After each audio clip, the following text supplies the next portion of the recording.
But that's not true. I mean, the point is the gap is there still, and older women in particular suffer more from it from younger women. We shouldn't just leave older women, you know, to flounder, should we? Just because they were part of a generation where it was even more difficult for them to get on. I'm making a specific explanation about where these figures come from, and you haven't really addressed the point that I'm making. What I'm saying is that you can only create this gender gap when you take a broad brush across all genders, all sectors, all work. That doesn't reflect the different choices people make, and employers aren't, you know, shouldn't be forced to pay a full-time salary to somebody who works part-time. You haven't come up with a solution to that, and you haven't addressed the problem with the figures, which is that no serious economist treats the gender pay gap as a problem to be solved. No economist thinks this is a problem because they realise what I'm explaining. Is that male economists or female economists, just to be clear?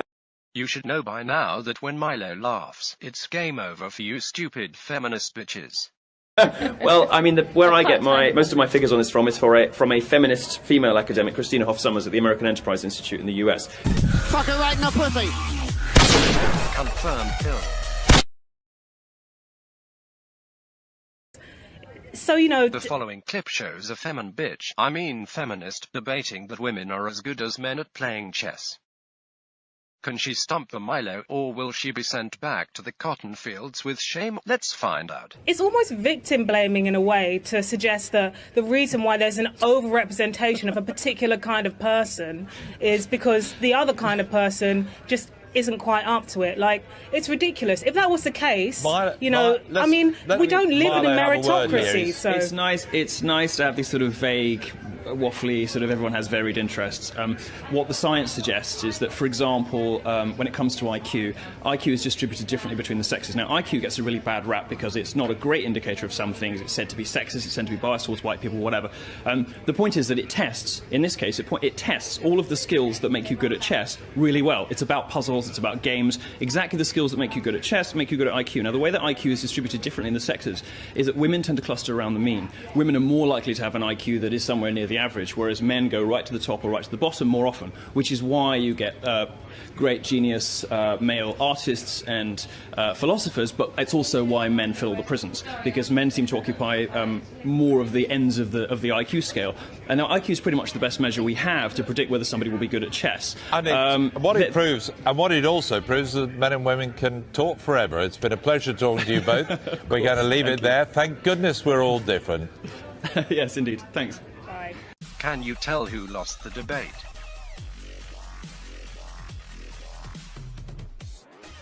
All women, we're talking about some women, we're talking about some men, from lack of confidence and from something called imposter syndrome, where we attribute our successes to external factors and we lack the confidence to actually believe that we are good enough to do it. Sorry to interrupt you, but you know, if you're going to get put off a career in science because of an offhand comment from a Nobel Prize winner, how committed were you really in the first place to being a scientist? I mean, it's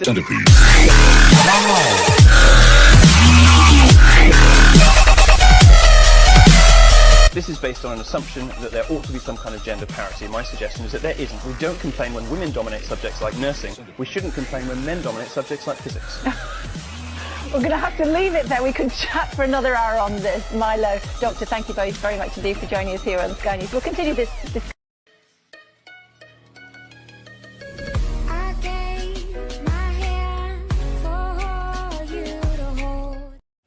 Well, look. One of the biggest disappointments of the current president is that he came in promising hope and change and unity, and he ended up being incredibly divisive. Gridlock in Washington is some of the worst that we've ever seen. Race relations are completely awful, and I think the country is feeling completely divided. Anybody who has made those criticisms of the president under no circumstances should think that Donald Trump is presidential material. You only need to look at his comments on women, or only his comments on Mexicans, or only his comments on Muslims to know that he is a great divider. But put them all together, and this is somebody who is going to tear us apart. You see, you say that, but that's not what the polls show. Donald Trump's doing really well with women, and he's doing better with Hispanics than, what is it, any Republican since the 1920s? He's doing great with all the minorities that commentators like to say that he's somehow bigoted against. He's doing great with everybody. He's even doing great with Democrats. 20% of Democrats said they'd vote for Donald Trump. So, you know, you hear a lot about Donald Trump being this sort of offensive, clownish, populist figure, and he is a populist and people love it. These polls are terribly skewed at the moment because there's so many Republicans on that national stage. People are looking to him. They're big fans of his, but they're only at that 30% mark. He has never polled over that 35% mark, and that's because his unfavorability ratings are sky high. They're so much higher than any previous presidential candidate who's actually looking to get the nominations has been. People are polling at 60%, 55%, saying that they will never vote for him. So yes, at the moment, because other people are splitting the votes, he's doing very well. But when you have 60% of the population saying they will never vote for this man ever, put him up against Hillary Clinton, put him up against Bernie Sanders, and he will fail. Well, you say that, but there's been a recent change in the polls. It used to be the case that he was trailing. His unfavorability ratings are still unfavorability ratings high. aren't great, but he was trailing Hillary. You know, if he wins the nomination, he was trailing Hillary by what, 10 percentage points? Huge, 20 percentage points. Not anymore. He's now 3 points ahead, 4 points ahead, and some of the polls put him 5 points ahead. What scares people about Donald Trump is they want to attack him the way the media always attacks anybody popular and who actually speaks in plain language to ordinary people about the things they care about, whether it's immigration or jobs or whatever. But is he a misogynistic racist? Of course not. He just speaks plainly, and he doesn't mind who he offends because he thinks that the subjects he talks about matter. And when he said last night in the debate, he responded brilliantly to the allegation that he was an angry man. He said, yeah, I am angry, and here are the reasons why. And everybody in that room was behind him. But if you want somebody who's actually going to attack the anger that Americans are feeling towards the elites, and you want someone who's actually going to stand up and do that, the ultimate you need candidate somebody for that. who, A, has a policy. I'm just asking for one. I mean, the man flip-flops on every single issue.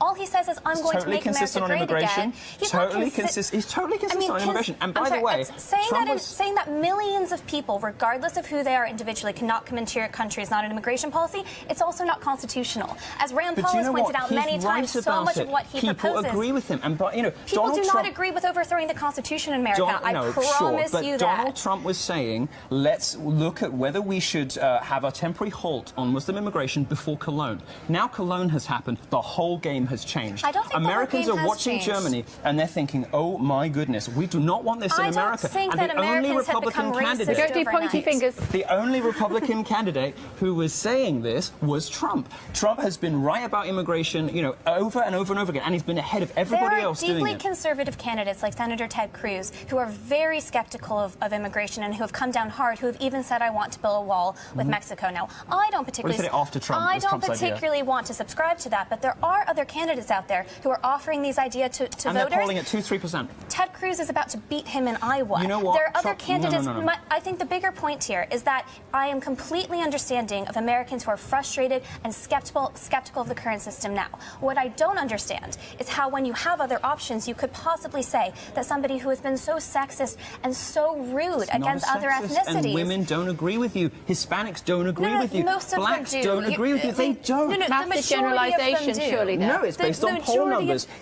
Trump is rating higher with blacks, higher with Hispanics, and higher with women than any other Republican candidate for decades. We're still talking... There's a campaign in the United Kingdom. What ordinary voters believe about Donald Trump is so different from what you'll hear from the media and the commentariat. It is untrue. Milo, the media did this with UKIP. It backfired. It did it with Corbyn. It backfired. It's doing it now with Trump, and it will backfire here Milo, too. And Sanders, for that matter. But you and I would agree that UKIP and Jeremy Corbyn are not going to be Prime Minister of the UK anytime soon. No, but Trump, on the other hand, does have a chance to make America great again. All the suggestion in the polls is actually that he doesn't, that those more moderate candidates are much more likely to beat Hillary Clinton. Donald That's Trump not what the latest numbers show. Yes, it is. He is doing a bit better with minorities, but we're still talking about tiny percentages in comparison to the majority of the population. If he were a sexist and a bigot, wouldn't he be doing terribly with minorities? Wouldn't he, in fact, have at least an average rating with minorities? He doesn't. He has the best numbers with minorities of any Republican candidate in decades. I have no idea what's in his heart. I have no idea if in his heart he is a racist or a bigot. Frankly, I think I'm not sure he is either. He's such a populist. Look how many women are in his businesses. He is such a populist that I think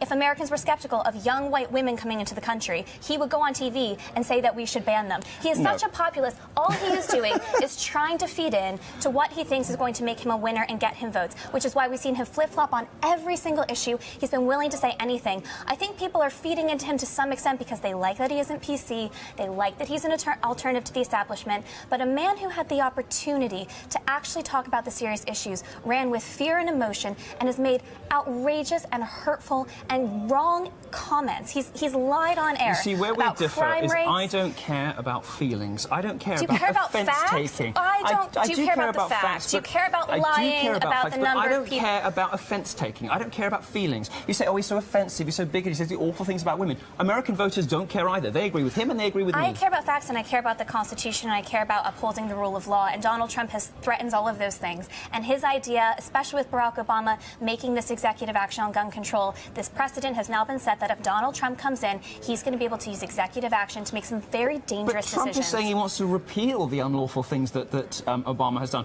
I mean, Obama's come in and tried to undermine the Second Amendment, which I think we both are strong supporters of, at every available opportunity. You know, he has used his relationship, he has put in place an Attorney General who hates the Second Amendment, who wants to take guns off everybody. He himself wants to take guns off everybody. He's tried to undermine it every opportunity. Trump's the one who's come in and said, It's a little radical. I will repeal President Obama's unlunlawful executive actions. I'll appeal President Obama's unlawful executive actions, and I'll put in place my own. Both men are not the example To be fair, of it's not just him that said material. that. It's not just him that said that. Several candidates have said Yeah. What would the USA look like if he was president?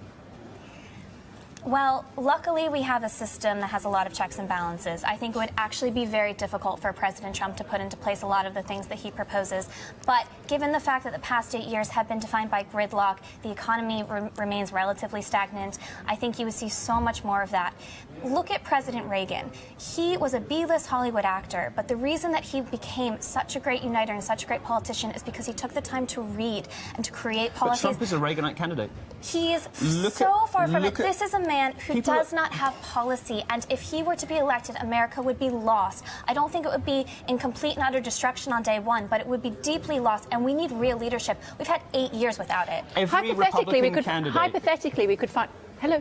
Hypothetically, we could find ourselves in a position where the new President of the United States of America is banned from the United Kingdom. Yeah, because British politicians are idiots, and they would rather spend valuable parliamentary time talking about language policing than fixing poverty or fighting terrorism. Language policing to you, racism to others. No, well, where has Donald Trump been a racist? Black voters love him. Shouldn't we listen to them rather than to, like, white commentariats? Shouldn't we listen to black voters rather than white people on TV saying that Donald Trump's such a racist? Black people don't agree. Milo and I agree on this point, but for completely different reasons. I don't think that Donald Trump should be banned from the UK. I think that the 500,000 people that signed that petition actually fed into an immigration system that Donald Trump would support. They want to ban him based on his ideology because he wants to ban other people based on their ideology. That doesn't add up to me. Completely different reason, but I don't think he should be banned from the UK. It's a silly proposal. There are lots of good reasons why it is totally dumb for the people who run this country to be wasting time on whether they should ban a person who is currently a candidate for president and a reality TV star and a successful businessman who has some perfectly respectable, ordinary views that millions of people share. But somebody got upset about it somewhere on the page of The Guardian, so now we have to discuss this in Parliament. I'm not sure who's truthful, but that doesn't matter. We're almost out of time. This is absolutely fascinating. Hopefully you'll come back and talk to us again soon. Who will win the nomination? Oh, gosh. Donald Trump. Oh, Wait your turn, Milo. Sorry. That's unlikely. I'm just so excited about him. I'm sure. I'm split at the moment. If I had to pick now, based on the polling, it's between Senator Marco Rubio and Senator Ted Cruz. I think what happens in Iowa and New Hampshire in the next few weeks will determine that front-runner. Your turn. Can't stump the Trump. Donald Trump is going to win. He's going to get the nomination, absent sort of gerrymandering from the Republican establishment, which is still a possibility. He will win the nomination. What the latest polls show is if he does, he'll beat Clinton. And he'll make America great again? He will make America fabulous. Told you it was going to be a great debate, didn't I? Hopefully you two will come back again soon. It's great to talk to you. Thank you very much indeed.